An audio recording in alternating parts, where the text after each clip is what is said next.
नमस्कार, मैं हेम झा। दोस्तों मेरे वीडियो को लाइक करिएगा और सब्सक्राइब भी करिएगा प्लीज़। आज मैं बात करूंगा भारत के उपराष्ट्रपति जगदीप धनखड़ साहब के बारे में, जिनका अभी अभी अपमान हुआ है 2-4 दिन पहले। संसद का विंटर सेशन चल रहा था, अब तो समाप्त हो गया। आज हमारे वीडियो बनाने तक तो राज्यसभा की जो सत्र थी वो समाप्ति की घोषणा कर दी गई। तो उसमें इस बार के सत्र में कम से कम 140 से 145 सांसदों को सस्पेंड कर दिया गया। उसका जो भी रीज़न हो, उस रीज़न में मुझे नहीं जाना है। तो वो सारे सांसद संसद भवन के कंपाउंड में ही बाहर में बैठ के एक विरोध प्रदर्शन कर रहे थे। उसी में टीएमसी के सांसद कल्याण बनर्जी जी ने, जो जगदीप धनखड़ साहब जो भारत के उपराष्ट्रपति के साथ साथ राज्यसभा के सभापति भी हैं, तो उनका वो मिमिक्री कर रहे थे, मतलब दिखा रहे थे मिमिक्री करके, जो उनका स्टाइल है, जो उनका बॉडी लैंग्वेज है, जो उनका पोस्चरिंग है, तो उसको कॉपी कर रहे थे एक तरह से। और राहुल गांधी वीडियो शूट कर रहा था मोबाइल से। अब धनखड़ साहब को इसमें अपना अपमान लगा कि वो संवैधानिक पद पे बैठे एक व्यक्ति है और उनका कोई मिमिक्री कैसे कर रहा है। बहुत घोर अपमान हो गया उनका। अब वो इतने आहत हो गए कि उनको दिलासा दिलाना पड़ा, और दिलासा दिलाने में महामहिम भी थे, जो इस देश के महामहिम हैं, राष्ट्रपति महोदया, और हमारे प्रधानमंत्री जी भी हैं। उनको फ़ोन करना पड़ा। प्रधानमंत्री जी ने उनको दिलासा दिलाया कि आप चिंता मत करो धनखड़ साहब, मैं तो ये सब 20 साल से झेल रहा हूँ।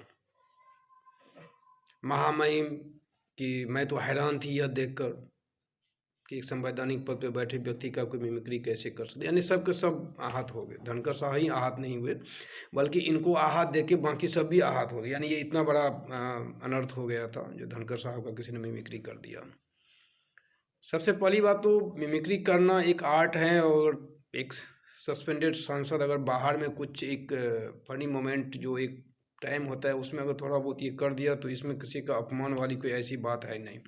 इसको तो ज़बरदस्ती तूल दिया गया, या दिया जा रहा है अभी भी, क्योंकि बीजेपी को तो बस कुछ ऐसा चाहिए जो इस देश के जो असल मुद्दे हैं उससे किसी तरह ध्यान भटक के और कहीं और सबको लेके चलें।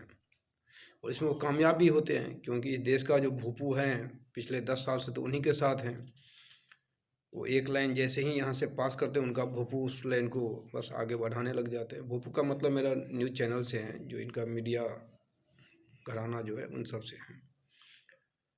तो इसमें धनखड़ साहब का अपमान कैसे हो गया? मैंने सोचा कि कैसे अपमान हो गया।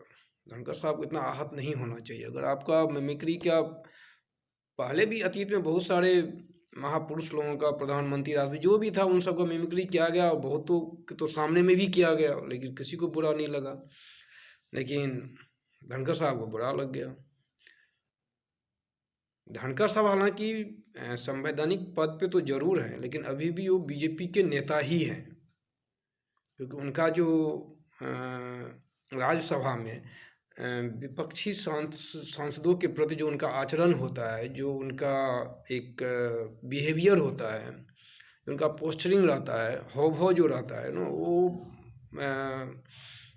ये साफ रेखांकित करता है कि धनखड़ साहब राज्यसभा के सभापति, सभापति मतलब सबके सभापति है। वो ऐसा ना हो कि एक पार्टी के सभापति हैं, और इस हिसाब से यानी एक पार्टी के नेता के तौर पर वो ट्रीट करते हैं विपक्षी सांसदों से, ऐसा दिखता रहता है।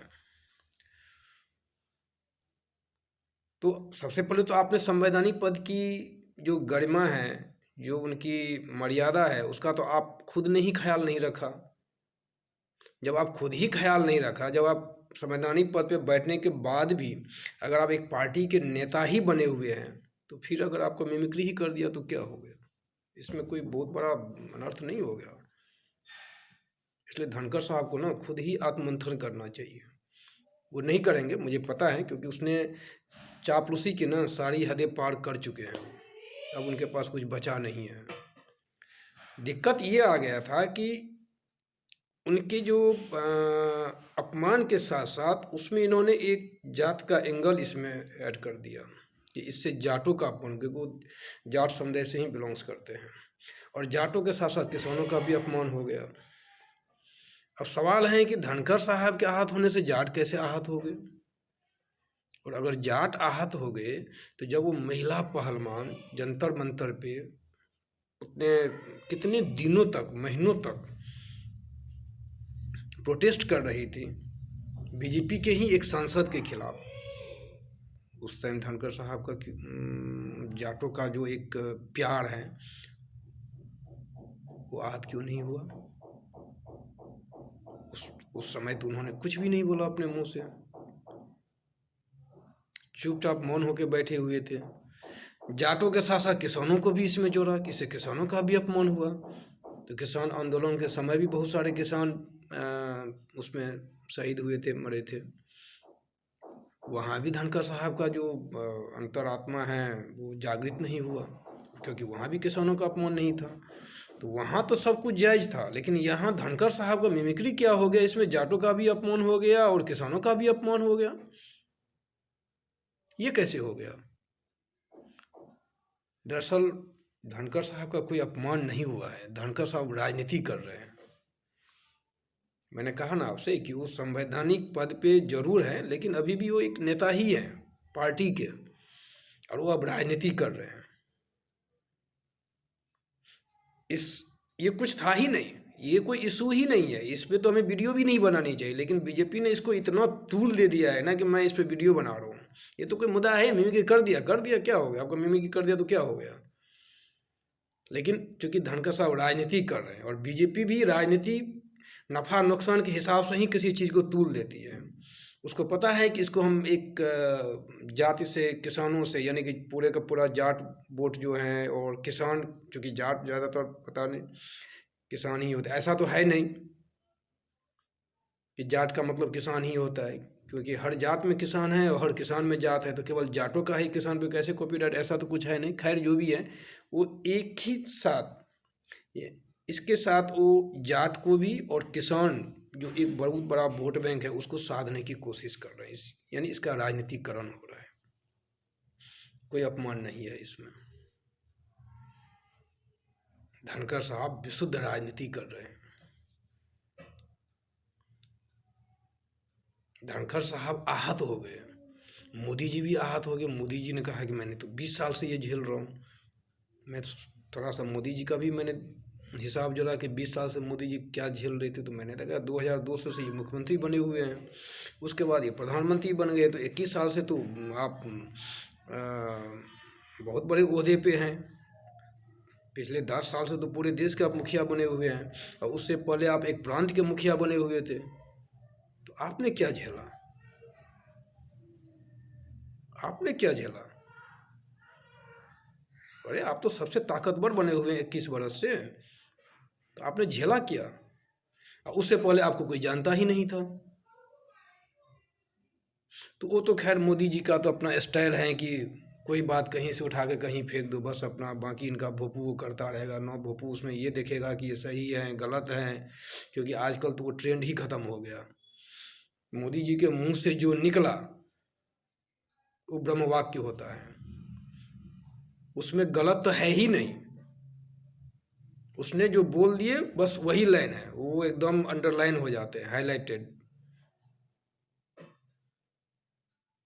वहाँ फुल स्टॉप होता है, यानी उसके बाद कोई नहीं, उसमें क्वेश्चन मार्क की तो खैर गुंजाइश ही नहीं है।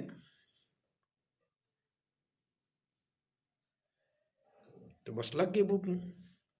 आप 20 साल से कैसे आहत थे, क्या झेल रहे थे 20 साल से आप?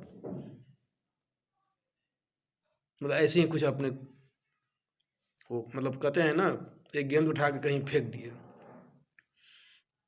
यानी धनखड़ साहब को ये कहते कि धनखड़ साहब ये सब कोई बड़ी बात नहीं है, मिमिक्री जो पब्लिक लाइफ में जो आते हैं, जनता के बीच में जो आते हैं, थोड़ा बहुत ये सब चलता है, इसमें कोई ऐसा बात, ऊपर से और अपना भी उसमें जोड़ दिए। अब लो, अब साहब भी, धनखड़ साहब भी आहत थे, मोदी जी 20 साल से आहत हैं, अब इससे बड़ा न्यूज और क्या चाहिए? लेकिन जब महिला, वो जो पहलवान सब जो रेसलर थे हमारे देश की, जो उन्होंने ओलंपिक मेडल सब जीते हुए थे, ब्रिजभूषण के खिलाफ बहुत यौन शोषण का आरोप लगाए थे, काफ़ी कुछ हुआ था, वहाँ कोई आहत नहीं हुए थे। न धनखड़ साहब आहत हुए थे, न मोदी जी आहत हुए थे, न जाट आहत हुए। आज कुछ जाट सब भी प्रदर्शन कर रहे हैं, बस ऐसे ही शुरू कर दिए राजनीति।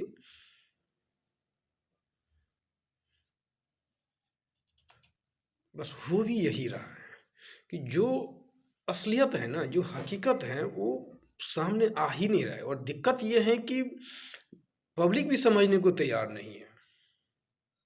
अगर आप एक इस देश की आम जनता हैं तो हमेशा आम जनता की तरह ही सोचना चाहिए। हमें किसी पार्टी विशेष से क्या मतलब है। पार्टी जो आज सत्ता में, हो सकता है आगे वो सत्ता में न रहे, तो हमें पार्टी विशेष से क्या है। अगर हम जनता हैं तो, अगर हम सपोर्टर हैं तो फिर तो ठीक है। अगर हम एक जनता हैं और जो एक फेयर है, जो एक हमें निष्पक्ष होके किसी चीज़ को देखना चाहिए, बिल्कुल देखना चाहिए। जनता को तो होना ही ऐसा चाहिए। जनता किसी का ब्लाइंड सपोर्टर कैसे हो सकता है। ये ना देखना कि ये सही है या गलत है, बस जो है सो सही ही है, गलत है ही नहीं उधर। ये कैसे हो सकता है भाई? कोई एक आदमी ऑल टाइम कैसे सही हो सकता है? लेकिन ये चल रहा है, सबके सब साथ दे रहे हैं। ऐसा है नहीं। अल्टीमेटली जनता को ही सोचना है, कोई नहीं सोचेगा। आपको ही सोचना है कि क्या सही है और क्या गलत है। सो प्लीज सोचिए। धन्यवाद।